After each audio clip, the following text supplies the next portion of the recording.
And to give you some idea mga kasambahay, ayon po sa ating health calendar kahapon, ay isang makabuluhang araw ang ipinagdiriwang sa buong mundo. Ito ay ang World Thyroid Day na taon-taon pong inaalala every 25th of May. Ang araw po na ito ay ang pag-alala sa mga taong nakararanas ng thyroid disorders at sa mga researchers na naglalaan ng oras upang pag-aralan po ang tamang lunas sa sakit na ito. And moving forward mga kasambahay, para po sa araw na ito ay pag-uusapan natin ang tungkol sa isang uri ng sakit sa balat. Maaaring maraming makakarelate dito dahil sa panahon po natin ngayon, isa rin ito sa madalas na nagiging problema natin sa ating katawan. Ito ay ang Atopic Dermatitis at bago ko po tawagin ang ating panauhin ngayong umaga, panoorin po muna natin ang paunang detalye.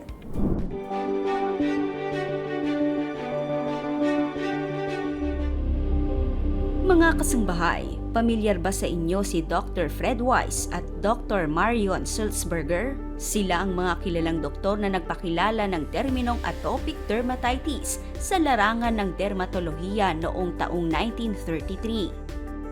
At kung ang pag-uusapan ay bilang ng mga nakararanas nito, umabot na sa mahigit 200 milyong tao sa buong mundo ang nagkaroon nito ayon sa tala ng Global Burden Disease noong taong 2022. Maaari bang maapektuhan habang buhay ang pamumuhay ng mga taong nakararanas ng atopic dermatitis? Tunghayan ang kasagutan mula sa ating panauhin ngayong umaga.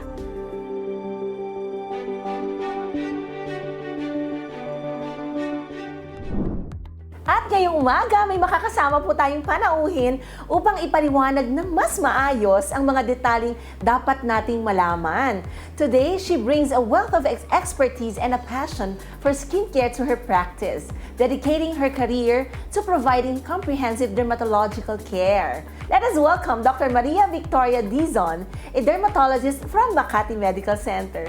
Good morning, Dr. Marivino, and welcome back to Doctors on TV. Good day to everyone. I hope you're having a great day ahead. Ito po at para po sa ating pag-umpisa, Doc Marivino, maaari niyo po bang sagutin yung hanging question natin kanina? Nako, yung pinalabas po natin na ang isang taong may atopic dermatitis ay pwedeng maapektuhan ba habang buhay nitong condition na to? Yes, Doc Sarah. You know, ang atopic dermatitis ay isang kondisyon ng balat na namamana. And having said that, ito ngayon ay makikita mula sa edad na ikaw ay isang sanggol at paulit-ulit na nagkakaroon ng rashes hanggat ikaw maging adult, hanggat sa paglaki. So yes, it can be lifelong. I see. And siguro, para mas malinaw po, pwede ba nating himayin ano ang atopic dermatitis? Okay. Ang atopic dermatitis, kunin natin muna sa word dermatitis. Derma-itis. Mayroong skin, derma, itis, inflammation. So, may inflammation on the skin. Ngayon, yung word na atopic, ipinapahiwatig na to na isang organ system, in this case, this is the skin, ay nagkakaroon ng triggers na magre-react yung skin doon sa nagpapaudyok na magkaroon ng rashes. But we have to remember, ang word na atopic, hindi lamang sa balat nakikita. Nakikita din yan sa mata. Nagkakaroon din ng atopic symptoms sa respiratory tract. So, we're talking of allergic rhinitis. We're also talking about yung sa gastrointestinal tract. So, pero again, in this case, kaya nga nagiging more specific, atopic dermatitis, nagkakaroon ng eczema sa balat, rashes sa balat, rashes na makate sa balat. I see. And you mentioned about eczema, okay? So, I mean, ito ba ay same lang, magkaiba lang ng parehong pangalan to, parehong ng tinutukoy na condition, yung atopic dermatitis and eczema. And sometimes we would always hear na, naku, may skin asthma ako. So, Yes. itong tatlong to, magkakapareho ba ito, Doc? Alright, good question, Doc Sarah. Ngayon yung eczema, ito ay isang word na represents a lot of skin conditions. Meaning yung eczema, rashes that are itchy, rashes na makate, again, nagpapahiwatig sa balat. Tandaan natin na ang makating balat ay nakikita din sa mga iba't uri ng diseases like contact dermatitis, nummular eczema, heat rash. So do you know that all those belong under that big word eczema? But ang eczema nagagamit din doon sa atopic dermatitis, atopic eczema. So ang eczema na ginagamit ng ating mga kasama sa sa ating field, kapag kinakausap ang pasyente, madali nang maintindihan ng pasyente kapag tanongin nila, Doktora, ano po ba ang aking problema? Ang sinasabi nilang ng doktor ay, Ma'am, Sir, meron po kayong eczema. But kadalasan, ang ibig sabihin ng doktor na yon ay yung eczema na atopic eczema or atopic dermatitis. I see. And saan naman pumapasok dito yung skin asthma na yun ang kanilang alam nila na condition nila? Now, that is an excellent question. There are also others that would say, ang problema niyo po ay mayroon kayong skin asthma. This is for the reason that madali na lang maintindihan ng pasyente or ng mga kasama ng pasyente na ang kondisyon ng balat ng pasyente ay paulit-ulit na nagpapahiwatig, in this case again sa balat, at mayroong mga magpapaudyok sa balat na magkaroon ng reaction. So, in other words, the trigger factors will cause the coming out of the rashes. Bibigyan kita ng halimbawa. Kapag mainit, mapawisan yung pasyente, mapawisan yung bata, dahil doon sa pawis na yon ang magpapaudyok ng kanyang rashes na lumabas ng atopic eczema or atopic dermatitis. So, paulit-ulit yon, kaya nga nasasabi, skin asthma. Pero mas maganda na sabihin ng doktor, meron pa kayong atopic dermatitis kasi wala namang diagnosis na skin asthma. But it just delivers the message quickly.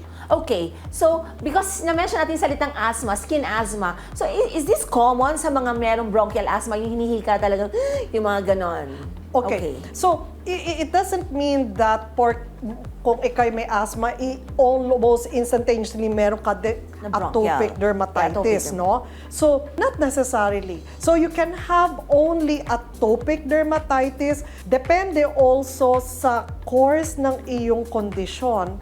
May mga iba na later on in life, they will develop pulmonary asthma. So, there's that risk factor of developing other atopic manifestations. I see. And alam natin kasi when you hear the word atopic, no? Yes. So, medyo maraming pwedeng ma-affect dyan. Okay? Yes. And, okay, because of that, so having mentioned that, sino po yung usually affected ng atopic dermatitis? Maraming mga bata worldwide that are affected by atopic dermatitis, atopic eczema. Can you imagine worldwide, as much as 30% already have that problem of atopic dermatitis.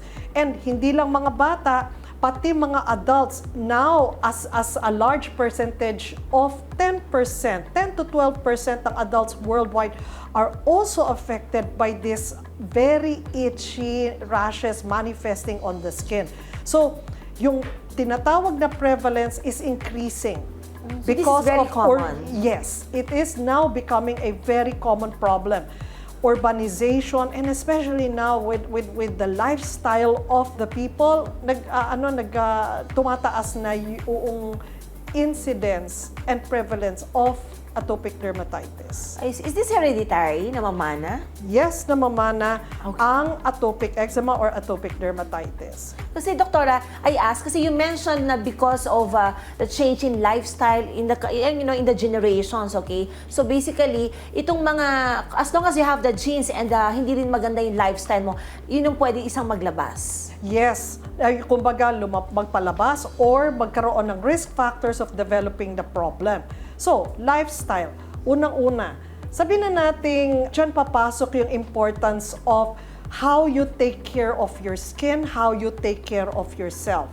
Kung ang katawan mo, ang balat mo especially, ang mga ginagamit mo na mga produkto para panglinis ng iyong balat or pang-moisturize ng iyong balat, for sure, kapag genetically predisposed ka na to have atopic dermatitis, yung maling product ngayon, example, yung mga sabon, yung mga cleansers na mataas ang pH, highly alkalinic, iuudyok na ang balat na magkaroon ng rashes. It's just one of those trigger factors. Yun ang manggagaling sa labas. Kung kukuha tayo ng halimbawa, coming from inside naman, kapag ikaw yung sa gastrointestinal tract mo, lalo na your gut, what you eat will create a reaction with your gut microbiome. So, kung mali ang iyong mga kinakain, pwedeng magpalabas din ng inflammatory signals doon sa organ systems. And again, ang nagre-react dyan ay yung balat, the skin. So, wrong choice also of food will also make your skin react. So, lifestyle choices, both outside and inside, poor nutrition will make your skin react. So in short, this is multifactorial. Absolutely. Okay. And ito na notice natin kasi 'di ba you mentioned na the affected patients of this condition can vary from yung very young, yung kahit baby, and then hanggang sa kahit matanda na. Okay. Yes. And pero yung iba kasi doktora sasabihin, naku, wala pa naman nung bata, wala naman akong ganyan. So does it mean basically dun sa lifestyle, okay, na hindi naayon, so hindi ang healthy ang kanyang practices, no? So nangyayari, lumabas na siya. So that's when anytime pwede na siyang umatake dahil lumabas na. That's right. So majority of the time, it already manifests during infancy or even sometimes childhood stage. But it is not impossible na lumabas ang atopic dermatitis kapag adult. So adult onset atopic eczema. Not very common. So again, going back to the pediatric age group, going back to the younger years, mas nakikita ito lumalabas during infancy. During infancy. Yes, But it's not impossible na merong adult na milalabas din during adult stage. Yes. Also possible. I see. And ito pa, doktora, no, what's noticeable also, nasabihin, dati, dito lang ako merong atopic eczema sa ganitong area. Bakit ngayon nung lumabas, bukod dito, meron na ako ngayon sa pa. So, how does it happen na dati, dito lang, and then next time around, mas dumadami ng affected areas? Very interesting question. So, dito na papasok yung, okay, number one, the microbiome or the microorganisms that is populating the skin, nagkakaroon niya ng shift. That's the interesting part about it. So, yun yung tinatawag na at a certain age, there's the sites of predilection. Initially, like the infants, nandito sa mga outer part. Alright? And also on the face. Pero as the child grows, maging little 5-year-old or 10-year-old, nag-iiba na yan, nagpupunta na dito, and the same with the adult. But it also, there is an impact as well on the environmental exposures or where the child, yung activities niya, also drives those sites of predilection. Pero interestingly, with the advance of understanding the entire body, and of course, that includes the skin. Now, those shifts in that microbial population also spells why at a certain area doon makikita at that age group, and then later on it shifts to another location. So that's the interesting part of seeing changes through the lifetime of this child, of this atopic patient. Does it suffice to say na yung atopic dermatitis, hindi siya defined ng isang klase ng course lang ng illness, okay? Yes. So, and can you explain yung proseso? Ano ba nangyayari? Bakit may pamamaga nga? Because atopic yung particular na individual na yon. And bakit po nag-iiba yung location eventually? So, kapag ganitong kaedad, dito muna sa labas, and then nag-iiba habang tumatanda. Okay, so ang ano niyan, nagkakaroon ng inflammation, no, ng balat. And so when there is inflammation immunologically, coming from inside, magta-translate yan sa balat, magkakaroon ngayon ng inflammatory cytokines that will drive the skin to become rashy, yung yung tinatawag naming papules and vesicles, nagkakaroon ng tiny itchy rashes, papulovesicular rashes. Papulo, doktora, yun ba yung parang mga pantal na pagkagat ko niya rin ng lamok, gano'n? Oo, pero liitan mo ng konti. Mas maliit. Papules. And then pag liitan mo ng konti. vesicular, anong ibig sabihin? Mga butlig na may tubig sa loob. Okay. Pero gusto ko iklaro, ibang-iba yung mga yung pagpapaltos niya or pag-vesiculate sa yung sa Bulutong. Bulutong. Malaki na malaking 'yon. bulutong. Ito they're very small blistering rashes. Minsan pa nga yung mga iba microscopic. So pag magkaroon ng pagkakate, now, ang mangyayari niyan, magkakamot yung bata, magkakaroon na ng eventually progression and worsening of the problem. So, initially, again, depending on the age of the child, it would be on other areas of the body, like sa infant nandito, tapos later on, nagkaka-shift coming to certain areas like the folds of the skin, doon na nagkakaroon ng different areas of where the rash will manifest. So, it depends now kung ano yung immunological reaction coming from inside, or also, let's not forget yung nangyayari from outside triggering Also, that reaction on the skin. Ang mga pasyente with atopic eczema will complain first of Makati, and then magkakaroon na rash. So, ito na yung the itch that rashes. So, yun ang basically makikita sa mga pasyente with atopic dermatitis. Naku, edi kamot sila ng kamot. So, dahil makate, kakamutin. Kaso mas lalong kakate, di ba? Yes. O, yun yung tinatawag, doktora, na Yung itch cycle. The itch cycle or the itch that rashes. Alam mo, nakakaawa itong mga pasyenteng to because ang pangangate really impacts the quality of life ng kahit sino mang pasyente, lalo pa yung mga bata. So if you can just imagine, kapag magkaroon na ng kate, nakakita natin yung rashes paggrabe ng paggrabe. Number one, yung kate mismo, I think everyone out there will agree, nakakairita at nakakaapekto ng ginagawa mo sa yung regular na activity mo sa buhay. Yeah. 'Di ba? Can you imagine if ita-touch natin sa mga bata? Do you think ang bata na pumapasok sa eskwela or nakikipaglaro sa mga kanyang mga playmates at nangangati siya, do you think maganda normal ba? Hindi. The fact na makate, one, hindi yan nakatulog sa gabi kasi kamot ng kamot. Kahit nasabihin ng mga parents, ng mga magulang, tulog siya pero nagkakamot eh. You know, may compulsion talaga na nakakamot sila even if alam nyo tulog na tulog ng bata. So, ang quality of sleep niyan, bagsak. Yeah. Very poor. So, the following day, yung pasyente, hilo. Because hindi maganda ang sleep quality niya eh. Yeah. So, that will affect yung kanyang school performance. That will affect yung outlook niya during that day. Makaka-apekto din yan ng kanyang pakiramdam niya, masama pakiramdam niya lagi. And the relationship siguro, doktora, sa mga kasama, pwedeng masungit na rin, di ba? That is right. And not only that, nasabi mo yung pakikisama sa mga kaedad niya or kanyang nasa paligid niya, nakikita ng mga kasama niya na may problema ang balat. Yung mga iba, either magiging curious sila, pero alam natin, sad to say, yung mga iba, kukutsain pa yung pasyente. Yeah. Kukutsain pa yung tao. Kadiri yung daw yes. sasabihin. So, lalo pa yung mga iba, they get bullied.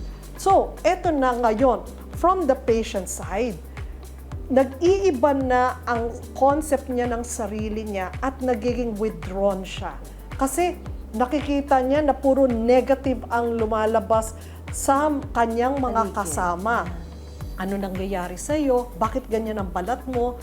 Minsan, kinukutya at sinasabihan ng hindi maganda kung ano yung itsura ng kanyang balat, kanyang buong pagkatao. So, doon ngayon pumapasok ang mental issue, psychosocial impact of this disease that manifests on the skin. Yung madaling makita sa lahat ng nasa paligid. Okay. Doc, I really feel, I feel sad about dun sa na-share nyo. Talaga nga, nakikita kasi natin talaga sa mga pasyente yan, no? And ito, once and for all, can you just mention sa ating mga viewers, ito ba ay nakakahawa para kahit papaano maibsan naman yung nararamdaman ng mga pasyente. And sa side naman ng mga hindi naman affected ng atopic dermatitis is instead na kutyain yung mga iba sa palibot nila, it's understanding that they will extend sa mga pasyenteng apektado nitong condition na ito. Number 1, hindi ito nakakahawa.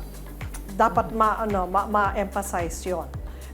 Dapat natin also matandaan na malaki ang factor na ito ay namamana. Magsa-side comment lang ako that there are others na kahit wala sa family members na alam nila may atopic background, there's still a possibility na magkaroon ng atopic eczema. Pero majority of these patients, namamana ang kondisyon. So, number 1, hindi ito nakakahawa. Pero kapag yung balat na yan, the fact na meron ng rashes, there is that risk factor na magkaroon ng bacterial infections. So, of course, when we talk of infections, especially bacterial infections, yes, doon yung punto na magkakaroon ng risk of maka-infect ng nasa paligid niya. So, yung mga patients na may atopic eczema has that risk factor of developing recurrent bacterial infections, also has that risk of developing viral infections, Coxsackie virus, herpes simplex virus. So, yun ang dumadating yung punto na at that stage that you see the complication, yes, nakakahawa But the yun. basic atopic dermatitis, hindi talaga siya nakakahawa? No, hindi Okay. nakakahawa. Absolutely not. So definitely, kung merong atake, dapat ma-manage right away and tamang doktor ang mapuntahan also, just so makontrol yung attack na yon. And then after that, so basically dapat i-improve yung kanyang lifestyle o kung ano man yung identified na trigger, just so matapos na yung atake na and hindi na magtuloy sa isang bacterial or viral infection and hindi talaga siya makakahawa. Okay, so ito napakaganda ng binibigyan yung detalye, doktora, and it makes me understand more yung mga pasyente na who suffer dito sa atopic dermatitis. And ang hirap pa nga kasi 'di ba, talagang namamana. So basically, kung meron ang magulang o kaya yung kanyang tatay or nanay and then naipasa pa niya sa anak, and then all of these individuals parang pare-pareho sila ng sentiments. Nako, ito doktora, napakarami na natin na pag-uusapan. Nako mga kasambahay, napakaganda ng detalye ibinibigay sa atin ni Doktora Maridin. Nako, kaya wag po kayong bibitiw dahil magbabalik po ang Doctors on TV.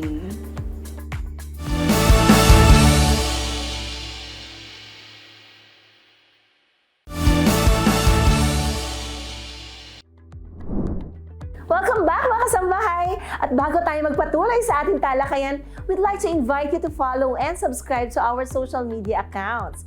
Please like and follow our Facebook page at www.facebook.com/doctorsontv. And like and subscribe to our YouTube channel. Just type www.youtube.com/UNTV News and Rescue. Maaari nyo rin pong balik-balikan makasambahay ang mga episodes ng Doctors on TV sa amin pong Facebook page at YouTube channel. Nako, kaya after liking and subscribing, i-share nyo na din po sa inyong mga friends and family. Nako, dahil napakahalaga po ng pagkakaroon ng awareness tungkol sa kalusugan. At para sa karugtong po ng ating talakayan, ngayon naman ay pag-uusapan natin ang mga diagnostic measures and treatment options para po sa atopic dermatitis. At syempre kasama pa rin po natin si Dr. Maria Victoria Dizon, a dermatologist from Makati Medical Center. Naku, eto doktora, this time around, so diagnostic measures tayo and treatment options like what I said na po. So ito doktora, paano ba dinadiagnose ang atopic dermatitis? Like pagpasok sa clinic nyo, medyo alam nyo na ba na atopic dermatitis ang kondisyon ng pasyente? Usually, atopic dermatitis is very clinical. It's rarely namin gumagamit kami ng mga diagnostic materials to spot on, say, atopic dermatitis to. So, the clinical eye, recognizing kung anong rashes, recognizing kung anong itsura nung pasyente, will already tell us likely, highly likely, this is already atopic dermatitis. Pero, yung makaka-enhance ng diagnosis namin ng atopic dermatitis, alright, there's some instruments will give that value kung gaano ka-dried out yung balat, alright? So, those are one of the instruments that we may utilize. Two, may mga blood tests na incorporate din, although it's not mandatory na pinapakita na mataas ang immune globulin E, but otherwise, again, Clinical. atopic dermatitis diagnosis is clinical. I see. So, dito kailangan talagang expertise ng dermatologist to come up with the correct diagnosis of atopic dermatitis. I would say that it's not only the dermatologist, pero the clinician as a whole. Tinuturo ito sa during our med school days, lalo na sa pediatrics. I see. Kasi again, madalas itong nakikita amongst Sa the pediatric age group. So, the subject matter is already being introduced as early as our med school days, third year med school. So, dapat ang frontliner, the primary care physician, the general practitioner should already from the get-go should see that the patient in front of me has atopic eczema, has atopic dermatitis. I see. And so yung kanina nga, you mentioned how common this is, di ba? So basically, ang mga frontliners should have basic knowledge about this condition. Absolutely. Okay. So, sige, granting dumating niya yung pasyente sa inyo with atopic dermatitis, ano usually ang itsura nito? I mean, commonly, yung hindi pa ho complicated ang case. Alright. Again, nandoon ang presence of the rashes. Depende sa age. Let's touch on the infant stage or the infancy. Ang kanyang mga rashes ay halos laganap nandito sa arms, legs, pati katawan, pati dito sa cheeks meron. So, meron ding mga mukhang simple ang rashes, pero may mga iba na kumakatas, exudative. And there are others, yung severe spectrum na aside from yung grabe na yung pagkakatas ng balat at very severe na yung rashes, meron na ring concomitant infection, again, bacterial or viral. Now, balik tayo doon sa mukhang simple. So, kapag makita namin na mayroong ngayong rashes, una naming sinasabi nga sa mga nagdala sa bata. Meron pong atopic dermatitis ang anak nyo or merong atopic dermatitis ang inyong apo, depende kung sino nagdala ng bata. And at that very moment, of course, uunahin muna namin kung papaano ibigyan lunas or how to treat that angry skin, that inflamed skin. Siyempre, explain namin, meron muna kami mga gamot na dapat ipapahid at dapat mga skincare instructions para mabilis mapagaling ang inflamed skin or eczematous skin. I see. So, para at least maibsan yung discomfort ng pasyente. Yes. Okay, and usually, doktora, kung yung so bukod yun dun sa pang-maintain pa na ibibigay. Absolutely. Okay, and usually, anong mga klaseng gamot yung ibinibigay para, kunyari, galit na galit, pulang-pula, tapos nakita mo yung discomfort, parang irritable na lalo na kung bata, di ba, umiiyak. Tapos, ano usually ang pinaka-first line of management? The first line of management, and up to now, hindi pa rin napapalitan, malaking naitutulong or naidudulot na ginhawak ng topical corticosteroids. But before I go further about the topical corticosteroids, I have to warn everyone na nanunood, nakikinig, dapat mayroong gabay ng mga doktor, ng inyong doktor kung papaano nyo ipapahid ang topical corticosteroids. Hindi ito pwede na ikay narinig mo sa kapitbahay na pagsabihan ka ng inyong kaibigan na nasa ibang bansa na ito na lang ipahid nyo. Hindi. Kailangan may gabay ng doktor kapag gumagamit ng gamot. In this case, again, topical corticosteroids. At huwag matatakot sa topical corticosteroids kasi majority of the time, agad-agad, oh my God, may side effects yan. Dahil marami silang nababasa agad, marami silang naririnig, pero tandaan ninyo, trust your doctor kung anong ipinapagawa para ma-address ang health problem, ang eczema. So, aside from the topical corticosteroids, depende ngayon kung ano pa yung ibang problema ng bata. Pero at this point, the basic would be topical corticosteroids. Then comes yung basic skincare. Importante yan. Dahil dito ngayon papasok yung kaninang sinasabi ko paulit-ulit, may mga external triggers pag mali ang cleansers na ginamit sa balat, yan ang makakapag-udyok ng rashes ng atopic patient. So, the basic skincare includes good cleansers, good skin pH-friendly cleansers, and also ang importansya ng moisturizers or emollients. So, ang favorite analogy ko diyan, eto na. Ang balat natin, isipin mo, yan ang bubong ng bahay mo. So, kung ikaw ay gumawa ng bahay, lahat ng mga materyales ng bahay mo, materials fuertes or really quality materials, pero pagdating sa bubong, naging substandard, yun ang ehemplo or analogy na ibibigay ko sa balat ng atopic patient. Ang balat is already compromised from the get-go. Ang balat ay problematic na from the get-go. So, yung balat na yan hindi normal, it's porous. Maraming mga I'll use the word butas. Parang again yung bubong na puro butas. So, anong gagawin mo sa butas na bubong? Lahat ng mga nasa labas tumutulol, lahat lumulusot. Yung init, pero lamig, yung ulan, yung dumi, yeah. same analogy of that of the balat.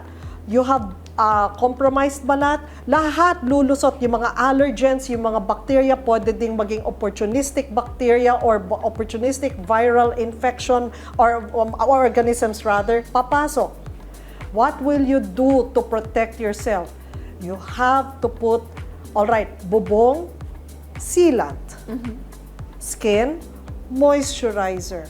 Yan ang magiging basic skincare that will down the road, through the years, makakapagprotekta ng balat ng pasyente and will minimize, I will say this, minimize yung risk na madalas magkaroon ng atake at malala ang pag-atake ng rashes. Yeah. So, napaka-importante talaga maglagay ng moisturizers kasi katulad nung kanina nyo yung inihelan tulad nyo, diba? Dun sa butas na bubong. So, imagine lahat ng pwedeng makadamage sa lahat na sa loob ng bahay. So, ganun din sa balat. So, basically, masisira nandun and we have to understand ang pinaka-largest organ natin ay ang ating balat.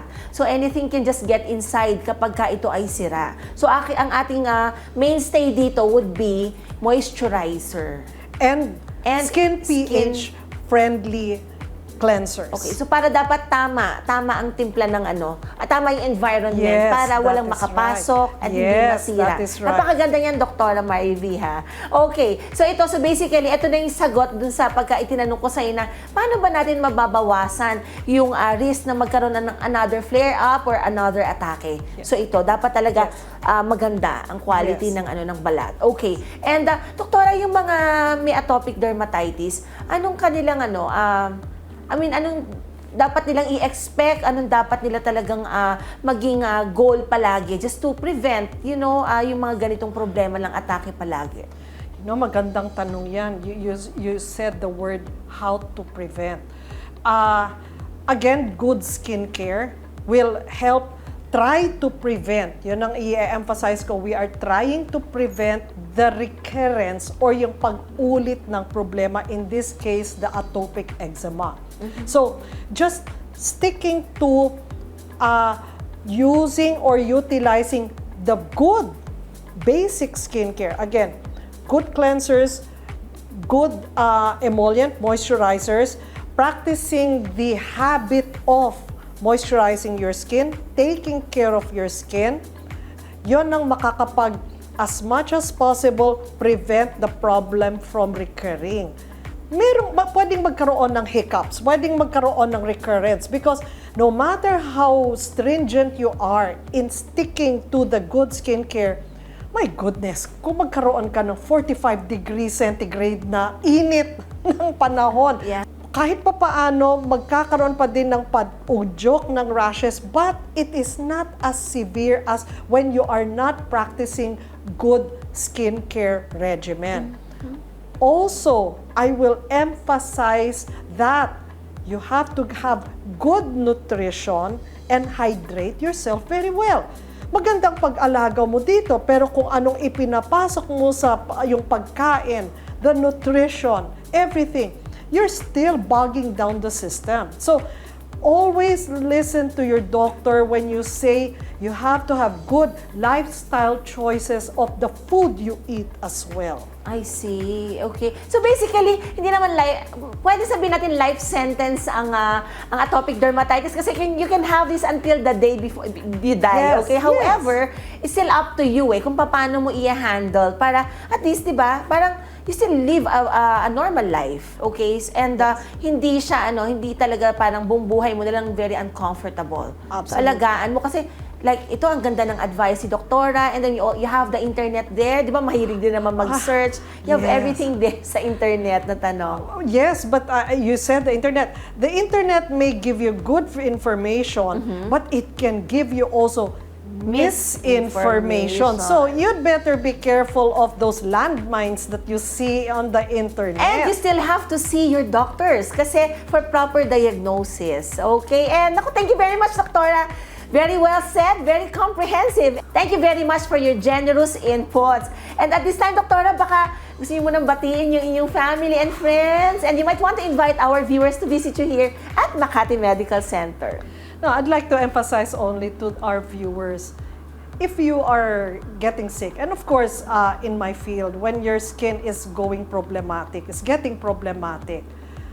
you have to see your doctor. You have to see, number one, your primary care physician, your family doctor, or the dermatologist. We, the dermatologists, and the pediatric dermatologists are here to help you figure out how to handle your skin problem.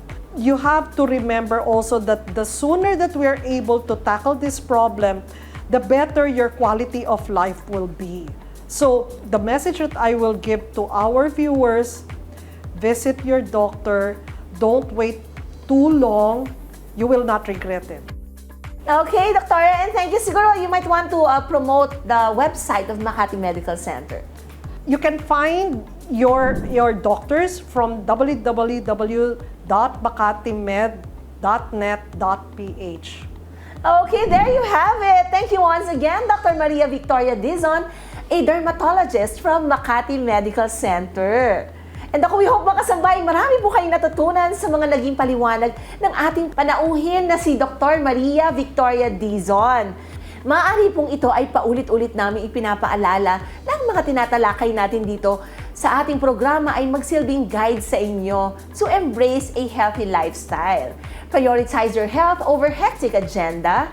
Give yourself a proactive care because your health is unquestionably valuable. And with that, naku, para po sa mga iba pang tips o impormasyon, mga kasambahay, ibabahagi namin yan sa pagbabalik po yan ng Doctors on TV.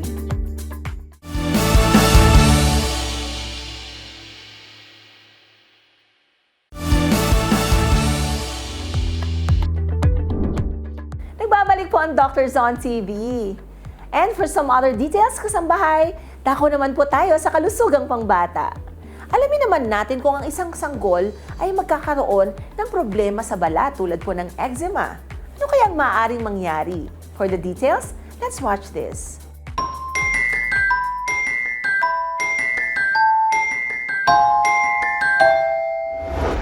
Magandang araw mga kasangbahay. I'm Dr. Katrina Florcus Dacanay, your pediatrician for today. Ang balat ng isang sanggol ay maselan at kailangan ng matinding pangangalaga nating mga magulang. Isa sa problema sa balat ng bagong silang na sanggol ay ang tinatawag na infantile eczema. Ang ganitong kondisyon ay hindi nakakahawa, ngunit saan nga ba ito nakukuha? At ano ang dapat natin gawin kapag nagkaroon ng ganitong sakit ang ating mga babies? Yan ang ating pag-uusapan sa araw na ito. So let's start our discussion now. Ang eczema ay isang skin condition na pwedeng maranasan ng mga babies. Ang eczema ay pwedeng magdulot ng irritation, dryness, pamumula at pangangati ng balat. Ang pangunahing symptoms ng eczema ay dry at makati na balat, may redness, dry scales at bumps sa balat, pabalik-balik ang symptoms at minsan ay pwedeng lumala, mas matindi ang symptoms sa gabi para sa ibang mga cases. Sa mga infants na 12 months pababa ang edad, ang eczema ay karaniwang lumalabas sa pisngi, sa noo at anit ng ulo. Pwede itong kumalat sa tuhod, siko at dibdib at likod ng baby. Sa mga older kids naman at teenagers, ang rashes ng eczema ay karaniwang nakikita sa mga siko, likod ng tuhod, sa batok, sakong at mga wrists. Mas madalas na may scaly at dry skin sila dahil mas madalas silang magkamot ng kanilang mga rashes. Madaming possible causes ng eczema. Karaniwan ito ay namamana sa mga magulang. Ang eczema ay pwede ding dulot ng kakulangan sa skin barrier kung kaya't madaling makawala ang moisture sa balat. Pwedeng cause ng eczema ang kakulangan ng ceramides na nagdudulot ng dryness ng skin. Iba pang causes ng eczema ay ang mga thyroid diseases, pollution sa kapaligiran, malamig na panahon at mga activities na pwedeng makatuyo sa balat. May mga triggers na pwedeng magpalala ng eczema, tulad ng skin irritants na nakikita sa sabon, pabango, makeup, alikabok, chlorine, solvents at usok ng sigarilyo. Infections tulad ng sipon, flu at bacterial infections, allergic reactions mula sa molds, pollen at animal dander, at ang environment triggers tulad ng pagpapawis, masyadong mainit or malamig na temperature, matagal na pagligo at ang dry weather. May mga pwede kayong gawin kapag si baby ay may eczema. Una, gumamit ng moisturizer sa skin tulad ng lotion, cream at petroleum jelly. Dapat ito ay walang colorants at fragrance. Mainam din na ito ay ilalagay pagkapaligo at anytime during the day na may dryness sa balat ni baby.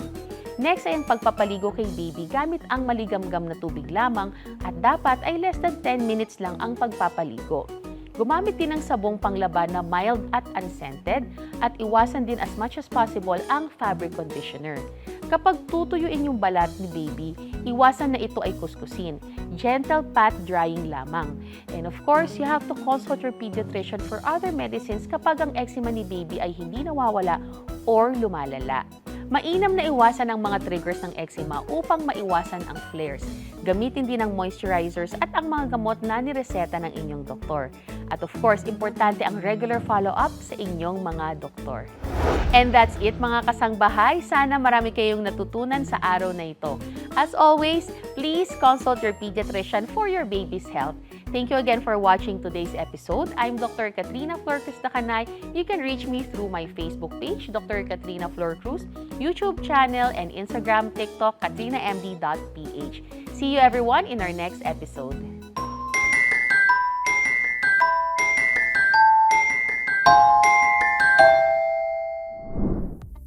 At para pa rin sa karagdagang kaalaman, ikaw ba ay nakakaranas ng pangangati dahil sa eczema?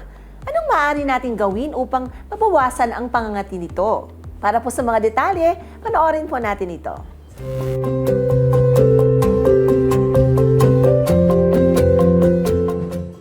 Good morning mga kasambahay! This morning, pinag-uusapan ng isang autoimmune na sakit at ito ay ang atopic dermatitis or eczema.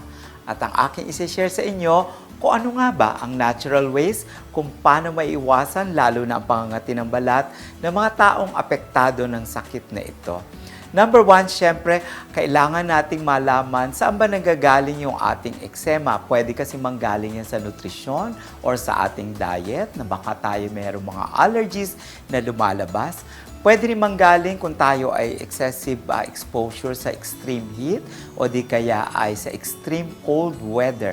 Pwede rin pangatlo kung tayo ay hirap sa ating mga trabaho o kung tayo may mga stress or may mga emotional issues, maaari din tayo magkaroon ng eczema. Ano ba ang mga natural ways para mabawasan lalo na yung pangangati ng balat natin, lalo sa oras ng gabi? Number one, walang makakatalo dun sa hygiene. Kailangan natin naglilinis ng ating katawan, yung paliligo sa umaga at sa gabi. Kailangan natin gumamit ng mga hypoallergenic soaps at mga detergents sa ating paliligo or paglilinis ng ating balat.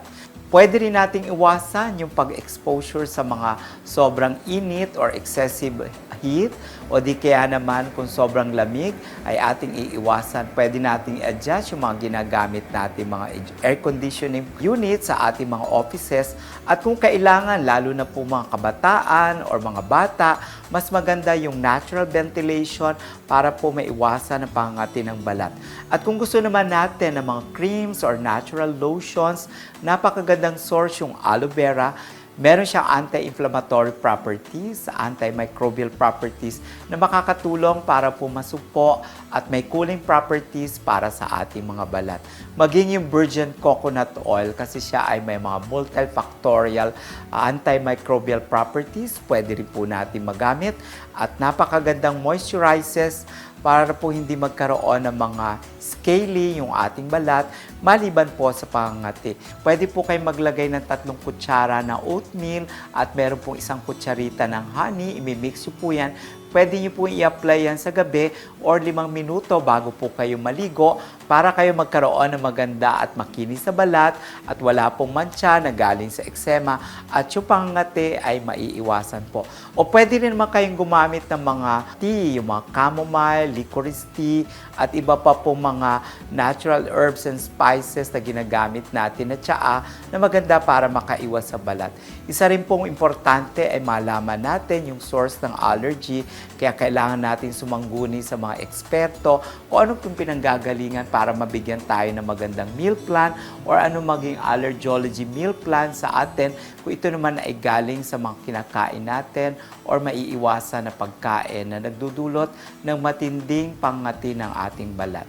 Napakaganda yung ating lifestyle, malinis, lalo na po yung ating mga damit or ginagamit nating mga fabric sa ating bahay kasi po ito ay nagkakaroon o nag-iipon pag hindi natin nalilinis, na-sterilize, nag-iipon po ng mga house dust mites na nagbibigay ng pangati or eksema sa ating katawan. Maari din po naman nating linisin, lalo na po yung mga source ng ating mga tubig, yung mga creams sa ginagamit natin. Kailangan po nating ma-check na walang excessive mga chemicals na magdudulot ng pangangati at lalo na po yung magkakaroon po ng mga severe eczema sa ating katawan. Ito po yung mga dapat nating gamitin na mga natural at mabilis na maaagapan yung ating mga sakit sa ating balat. Sana po ay may natutunan kayo ngayon sa naging discussion natin this morning. And for more natural tips, stay tuned dahil natural is beautiful only here at Naturally Yours.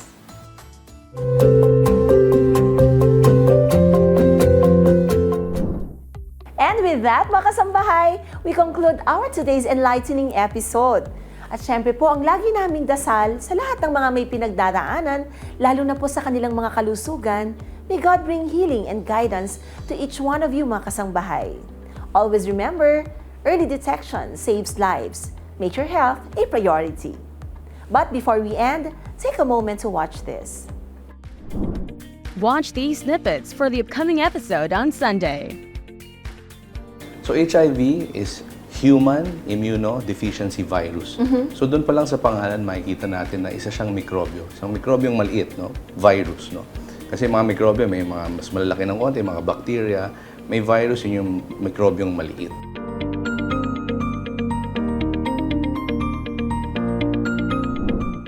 At yan po mga kasambahay ang aabangan natin sa susunod na linggo. As we conclude today's episode, we want to express our heartfelt gratitude to all our viewers for their steadfast support. Your continued dedication to our show has been the driving force behind our success, and we are deeply grateful for it.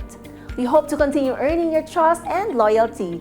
Thank you from the bottom of our hearts. And I would like to greet Kuya Daniel Razon na wala pong sawang sumusuporta sa mga adhikaing serbisyo publiko at syempre BMPI's General Manager Mr. J. Eusebio. May God always protect you both and grant you a healthy life.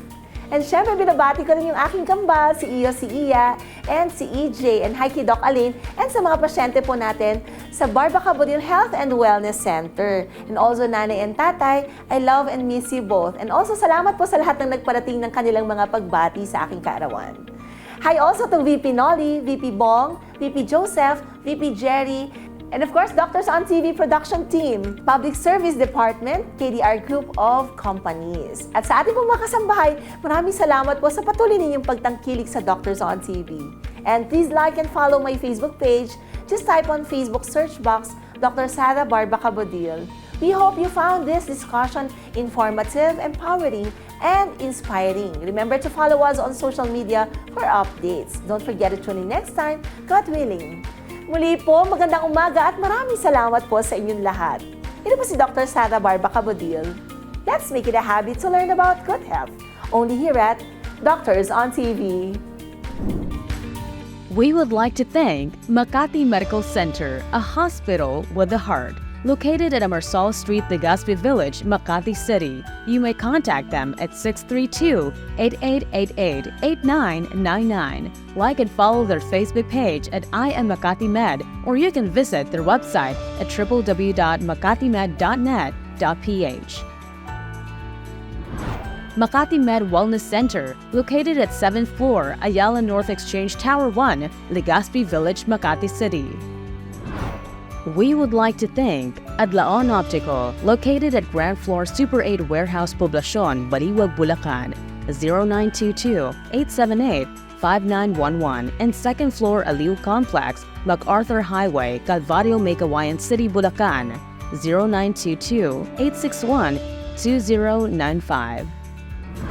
Lindison Gas Corporation, located at 179 National Road, Landayan, San Pedro, Laguna, 4023.